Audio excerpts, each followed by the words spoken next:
Today we look at Mark chapter 3, verses 23 to 26.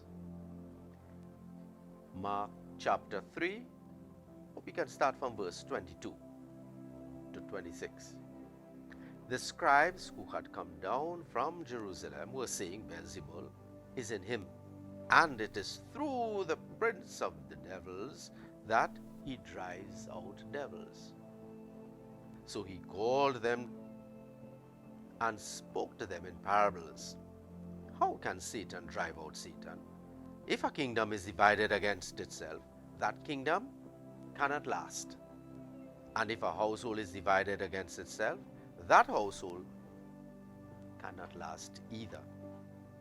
Now, if Satan has rebelled against himself and is divided, he cannot last.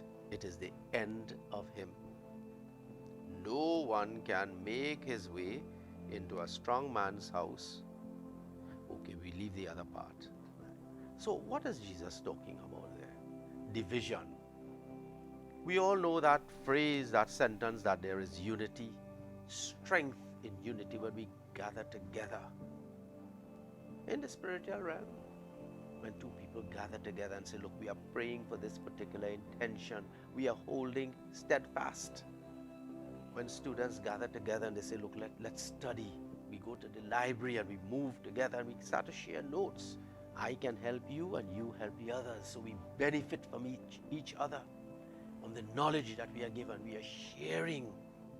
And that is what unity brings. Now, when we talk about unity, it's not just sharing. It brings that camaraderie. We begin to know each other. We begin to cherish, accept, and care for others. Walls of hostility are broken down. In fact, all walls that we may put up, all our prejudice are broken down. We say, look, come and assist. Come. As we say in the song, red or yellow, white or black, we all pull ourselves together because when we look, we are seeing a human being, an individual, someone created by the Master himself. So today we want to ask the Lord to remove divisions from our heart. Divisions that may exist even among families. You know, in our family we always talk about the black sheep. And that exists to even in Spanish custom. They have oveja negra. Same thing as black sheep. We always feel somebody this, somebody feels innocuous, somebody feels inferior. Let's try to help others so that we can all feel well. Right? So we turn to the Lord and we say, Master, help us to break down all divisions, all prejudice. And mind you, that's a process, because we start today, we go good, then tomorrow we fall back. We want to really rise above that and replace division with unity. Where two or more are gathered, Jesus is in our midst. So you can just imagine if we unite together, Jesus will be very evident to such extent.